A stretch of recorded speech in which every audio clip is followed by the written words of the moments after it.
నమస్తే BCN news కి స్వాగతం. నా పేరు నీలిమ. ముందుగా ముఖ్యాంశాలు. విశాఖ కేంద్ర కారాగారంలో 30 మంది ఖైదీలకు రాఖీ కట్టిన హోంమంత్రి అనిత.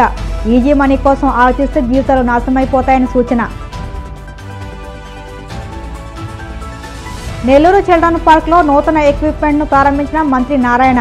నగరంలో పార్కుల అభివృద్ధిని కన్సల్టెన్సీ అప్పచెబుదామని వెల్లడి.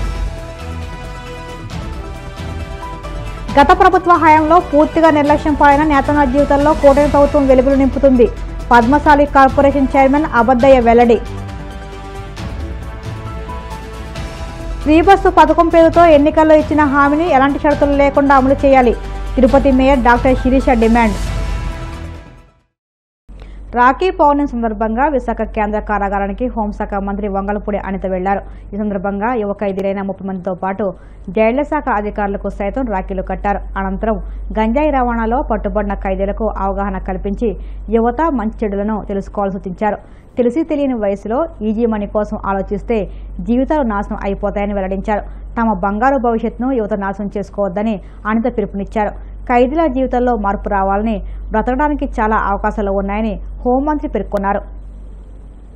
నెల్లూరు నగరంలోని చిల్డ్రన్స్ పార్క్లో 25 లక్షలతో ఏర్పాటు చేసిన నూతన ఎక్విప్మెంట్ను టీడీపీ నేత కోటరెడ్డి గిరిధర్ రెడ్డితో కలిసి పురపాలక శాఖ మంత్రి పొంగూరు నారాయణ ప్రారంభించారు. ఈ సందర్భంగా మంత్రి మాట్లాడుతూ నగరంలోని 54 డివిజన్లలో పార్కుల అభివృద్ధిని కన్సల్టెన్సీకి అప్పచెబుతామన్నారు. దీనిపై మాస్టర్ ప్లాన్ సిద్ధం చేయాలని అధికారులను ఆదేశించినట్లు మంత్రి నారాయణ తెలిపారు. ఆ రోజు నేను చెప్పాను, త్వరలో ఒక మంచి పిల్లలు ఆడుకునే ప్లే ఎక్విప్మెంట్ వస్తాం. ఒకేసారి 50 మంది పిల్లలు ఆడుకునే ఒకేసారి 50 మంది పిల్లలు ఆడుకునేట్టుగా అది 25 లక్షలు దాన్ని ఇన్స్టాల్ చేస్తే ఇంకా నెలగాలి. ఈరోజు దానికి పిల్లల యొక్క ఆనందానికి తల్లిదండ్రుల ఆనందానికి అర్థం లేవు. అంటే లేఅవుట్ చేసినప్పుడు 10% పార్కు వదిలేస్తారు. గ్రీన్ అండ్ బ్లూ అంటారు. గ్రీన్ అండ్ బ్లూ ఎవరన్నా లేఅవుట్ వేసి పెద్ద లేఅవుట్ దాంట్లో 10% వేయాలి. అట్లాంటి ఏదున్నాయో ప్రతి ఒక్కటి ప్రభుత్వానికి ఉండాలని అటు రూరల్ శాఖ సభ్యులు సూదిరెడ్డి గారు కానీ నేను గారు ముందు అనుకోని ఇద్దరం అధికారులకు ఆదేశిస్తాం. ఒక్క సెంటు స్థలం కూడా పోకూడదు, ఎవరు ఆక్యుపై చేసుకున్నా దాన్ని వెనక్కి తీసుకుంటామని తీసుకోవాలని వారికి ఆదేశించాం. ఆ విధంగా అన్ని పాఠశాల ఐడెంటిఫై చేసి వాటన్నిటి ఫస్ట్ ప్రహరీ వాళ్ళు కడుతున్నాం. ప్రహరీ వాళ్ళు కట్టిన తర్వాత పార్కులు శాంక్షన్ చేసి చక్కగా పార్కులు చేస్తున్నాం. ప్రజలు చాలా చాలా ఆనందంగా ఉంటారు. నేతన్నలకు ఇచ్చిన హామీలను శరవేగంగా అమలు చేసి వారికి న్యాయం చేసిన ఘనత కూటమి ప్రభుత్వానిదేనని రాష్ట్ర పద్మశాలి కార్పొరేషన్ చైర్మన్ నందం అబద్దయ్య పేర్కొన్నారు. మంగళగిరి టీడీపీ కేంద్ర కార్యాలయంలో ఆయన మీడియాతో మాట్లాడుతూ గత ప్రభుత్వ హయాంలో పూర్తిగా నిర్లక్ష్యం పాలైన నేతన్నల జీవితాల్లో కూటమి ప్రభుత్వం వెలుగులు నింపుతుందన్నారు. కూటమి సర్కార్ అధికారంలోకి రాగానే 10,000 కోట్లతో నూతన టెక్స్టైల్స్ పాలసీ అమలుకు శ్రీకారం చుట్టిందని, 1.51 లక్షల మందికి ఉపాధి కల్పించాలన్న లక్ష్యంతో ముందుకు సాగుతుందని పేర్కొన్నారు. అమరావతిలో చేనేత మ్యూజియం నిర్మాణానికి ప్రభుత్వం నిర్ణయించిందని వెల్లడించారు.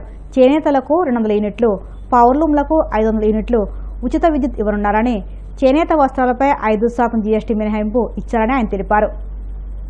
నేరా చంద్రబాబు నాయుడు గారి సూచనల మేరకు ఈ రాష్ట్రంలో ఉన్నటువంటి చేనేత కళాకారులు, చేనేత మీద ఆధారపడినటువంటి ఉపభూతులు వాళ్ళందరికీ కూడా నారా చంద్రబాబు నాయుడు గారి నాయకత్వంలోని కూటమి ప్రభుత్వం, ఎన్డీఏ ప్రభుత్వం వచ్చిన తర్వాత ఒక పండగ వాతావరణంలో ఈ రాష్ట్రంలో చేనేత వర్గీయులందరూ కూడా వారి యొక్క చేనేతల పట్ల చూపిస్తున్నటువంటి అభిమానానికి చేనేత ప్రజలందరూ కూడా చాలా హర్షాతిరేకం ప్రకటిస్తూ ఉన్నారు, చాలా సంతోషపడతా ఉన్నారు. నిన్న జరిగినటువంటి రాష్ట్ర జాతీయ చేనేత దినోత్సవం సందర్భంగా నారా చంద్రబాబు నాయుడు గారు కూటమి ప్రభుత్వం ఈ రాష్ట్రంలో చేనేతలకి అనేక వరాలు కురిపించడం జరిగింది. అందులో ముఖ్యంగా చేనేత వర్గాలకి వారు నివసిస్తున్నటువంటి గృహాల్లో మగ్గం నేసుకుంటున్నటువంటి కుటుంబాలకి ఉచితంగా 200 యూనిట్లు ఉచితంగా కరెంటు ఇవ్వటం జరుగుతూ ఉంది. మరి అదేవిధంగా పవర్లూమ్ నేసుకునే కార్మికుడికి 500 యూనిట్లు ఉచితంగా ఇవ్వటం జరుగుతూ ఉంది. మరి అదేవిధంగా చేనేతలో కేంద్ర ప్రభుత్వం గతంలో విధించినటువంటి జిఎస్టీ ఏమున్నదో 5% అది రాష్ట్ర ప్రభుత్వమే భరిస్తానని చెప్పటం చాలా సంతోషకరమైన విషయం. మరి గతంలో జిఎస్టీ వల్ల చేనేత కార్మికులు అనేక ఇబ్బందులు పడిన సంగతి మనందరికి కూడా తెలుసు. తద్వారా చేనేత కుటుంబాల్లో వారి జీవన ప్రమాణాలు పెంపొందించేదానికి జిఎస్టీ ఎంతో ఉపయోగపడుతుందని ఈ సందర్భంగా తెలియపరుస్తామంట. మరి అంతేకాకుండా చేనేతలకి కూటమి ప్రభుత్వం ప్రకటించినటువంటి 6 పథకాలు ఏమున్నాయో ఆ 6 పథకాలు కూడా చేనేతలందరికి కూడా వర్తిస్తూ ఉన్నాయి. మరి అంతేకాకుండా ప్రత్యేకంగా చేనేతలకి సంవత్సరానికి ఎన్టీఆర్ చేనేత భరోసా కింద 25,000 రూపాయలు ఇవ్వటం నిన్న మన ప్రీతమ ముఖ్యమంత్రి వర్యులు నారా చంద్రబాబు నాయుడు గారు ప్రకటించడం జరిగింది. చాలా సంతోషం. చేనేతలందరూ కూడా ఎంతో సంబరపడుతూ ఉన్నారు. పండగ వాతావరణంలో ఈనాడు చేనేత కార్మికులు మరి ఒక సంతోషాన్ని వెల్లబుచ్చుతూ ఉన్నారు. మరి అంతేకాకుండా అనేక రకాలుగా చేనేతకు సంబంధించినటువంటి జిఎస్టీ కాకుండా థ్రిఫ్ట్ ఫండ్ కూడా ఇస్తామని చెప్పారు. ఫ్రీ బస్సు పథకం పేరుతో ఎన్నికల్లో ఇచ్చిన హామీని ఎలాంటి షరతులు లేకుండా అమలు చేయాలని, ఏసీ బస్సుల్లో సైతం మహిళలు ఉచితంగా ప్రయాణించే అవకాశం కల్పించాలని తిరుపతి మేయర్ డాక్టర్ శిరీష ప్రభుత్వాన్ని డిమాండ్ చేశారు. తిరుపతిలోని వైసీపీ కార్యాలయంలో ఆమె మీడియాతో మాట్లాడుతూ ఫ్రీ బస్సు పేరుతో మహిళలను మోసం చేస్తే ఊరుకోమని హెచ్చరించారు. మద్యం షాపులకు అనుబంధంగా పర్మిట్ రూమ్ల ఏర్పాటుకు ఇచ్చిన అనుమతులను కూడా రద్దు చేయాలని ఆమె డిమాండ్ చేశారు. మహిళలకు ఉచిత బస్సు సౌకర్యం కల్పించినందుకు ఆనందిస్తూనే, ఎందుకంటే దీనికి పరోక్షంగా వైఎస్ఆర్ కాంగ్రెస్ పార్టీ మా అధినాయకుడు జగన్మోహన్ రెడ్డి గారి నిరంతర కృషి, అంటే నిరంతరం ప్రభుత్వంతో పోరాడి ఇవాళ దాదాపు 14 నెలల తర్వాత ఉచిత బస్సు పథకం ఆగస్టు 15వ తేదీన స్త్రీ శక్తి అనే ఒక నామకరణం చేసి కూటమి ప్రభుత్వం అమలు చేయబోతోంది. కానీ ఈ పాలసీని అమలు చేయడానికి ఇంత సమయం ఎందుకు పట్టిందనేది మనమందరం కూడా గమనించాలి. ఎందుకంటే ఈ పాలసీకి పెద్దగా ప్రభుత్వం మీద భారం పడే అవకాశము లేదు. ఎందుకంటే బస్సులన్నీ రాష్ట్ర ప్రభుత్వం హ్యాండ్ ఓవర్లోనే ఉంటుంది. కాబట్టి దీనికి ఏం పెద్ద స్టడీ చేసి దీన్ని ఇంప్లిమెంట్ చేయాల్సిన అవసరం కూడా లేదు. అటువంటిది 14 నెలలు గడిచినాక ఇప్పుడు అమలు చేస్తున్నారు. సో ఈ 14 నెలల్లో మహిళలకు అన్యాయం జరిగినట్టే కదా. సో ఇంత లేట్గా అమలు చేయడానికి కూడా రీజన్ చెప్పాల్సిన అవసరం కూటమి ప్రభుత్వానికి ఉన్నది. అంటే నిన్న మంత్రి గారు ఇచ్చినటువంటి ఈ గైడ్ లైన్స్లో వాళ్ళు చెప్పడం ఏంటంటే, దాదాపుగా సుమారుగా ఆర్టీసీ రాష్ట్ర వ్యాప్తంగా 12,000 బస్సులు నడుపుతుంటే అందులో సగం బస్సులకు మాత్రమే ఇది వర్తింపజేస్తుంది. అంటే దాదాపు 6,000 నుంచి 8,000 బస్సుల్లోనే ఈ ఉచిత బస్సు అంటే సదుపాయాన్ని కల్పిస్తున్నారు. అందులో ముఖ్యంగా Palle Velugu, ultra Palle Velugu, city ordinary, city metro, express ఈ బస్సులకు మాత్రమే ఈ స్కీమ్ వర్తింపజేస్తారట.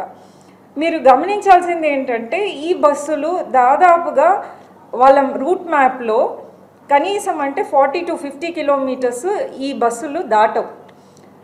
అంటే మ్యాక్సిమం ఇంకా ఎక్స్ప్రెస్ సర్వీసులు కూడా 150 కిలోమీటర్స్ మించి వెళ్ళవు. దీన్ని బట్టి ఏంటంటే ఈ బస్సులు జిల్లాను కూడా దాటవు.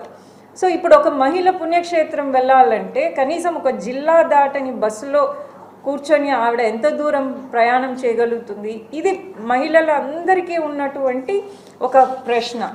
అట్లాగే ఇప్పుడు రీసెంట్గా క్యాబినెట్ మీటింగ్లో తీసుకున్నటువంటి నిర్ణయం ఏంటంటే 3,736 ఏదైతే మద్యం షాపులు ఉన్నాయో వాటికి అనుబంధంగా పర్మిట్ రూమ్లకు శాంక్షన్స్ ఇచ్చారు. సో దాన్ని క్యాబినెట్ ఆమోదం పొందారు. పర్మిట్ రూమ్లకు శాంక్షన్ ఇవ్వడం అంటే దాదాపుగా ఆల్మోస్ట్ ఇప్పుడు 800 బార్స్ ఉన్నాయి మన ఆంధ్ర రాష్ట్రంలో. సో ఈ పర్మిట్ రూమ్లు రావడం వల్ల ఈ 3,700 షాపులు కూడా దాదాపుగా మినీ బార్ లాగా అయిపోతాయి. సో వీటి వల్ల ఆ దుకాణం యొక్క ఆదాయం పెరుగుతుంది. తద్వారా ప్రజలు ఏంటంటే వాళ్ళకు ఆరోగ్యం క్షీణించడం, వాళ్ళ ఆరోగ్యం పట్ల ఈ కూటమి ప్రభుత్వం కనీసం బాధ్యత కూడా తీసుకోవట్లేదు అనేది క్లియర్గా అర్థమవుతోంది. అట్లాగే ఈ పర్మిట్ రూమ్స్ ఇవ్వడం వల్ల దాదాపుగా ఒక్కొక్క షాప్ నుంచి license fees 5 lakhs per year పెట్టారు. దీనివల్ల యాన్యువల్గా వార్షికంగా 200 కోట్లు ప్రభుత్వం లాభం. సో దీన్ని బట్టి 2024 to 25 మధ్యలో రాష్ట్రానికి 25,000 కోట్ల రూపాయలు దీనివల్ల ఆదాయం వస్తే ఈ ఎక్సైజ్ వల్ల 2025 to 26 వీటినన్నిటినీ ఇంక్రీజ్ చేయడం, అంటే లైసెన్స్ ఫీజుని ఏర్పాటు చేయడము, కమిషన్ని, ఇవన్నిటి వల్ల దాదాపుగా వాళ్ళ టార్గెట్ ఏంటంటే ఇయర్లీ 35,000 crores ఆదాయంగా పొందాలి రాష్ట్ర ప్రభుత్వం. అన్నా చెల్లెళ్ళు అక్కా తమ్ముళ్ల అనుబంధానికి ప్రతీకగా నిలిచే రాఖీ పౌర్ణమి పండుగ సందర్భంగా కేంద్ర ఉక్కు భారీ పరిశ్రమల శాఖ సహాయ మంత్రి భూపతిరాజు శ్రీనివాస్ వర్మ నివాసంలో శనివారం రాఖీ పౌర్ణమి వేడుకలు అత్యంత ప్రేమానురాగాల మధ్య ఆత్మీయంగా జరిగాయి. ఈ పవిత్రమైన పండుగ సందర్భంగా ఆయన ముగ్గురు సోదరిమణులు కలిదిండి అన్నపూర్ణాదేవి, మంతెన నాగశిరోమణి, వేగేష్ణ జ్యోతిలక్ష్మిలు సాంప్రదాయబద్ధంగా తమ సోదరుడికి రాఖీ కట్టి స్వీట్లు తినిపించారు. అనంతరం మంత్రి శ్రీనివాస్ వర్మ తమ సోదరిమణుల పట్ల ప్రేమను చాటుకుంటూ వారికి నూతన వస్త్రాలను బహుకరించి వారి ఆశీస్సులు తీసుకున్నారు.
ఇప్పుడు కాసేపు ప్రకటనలు.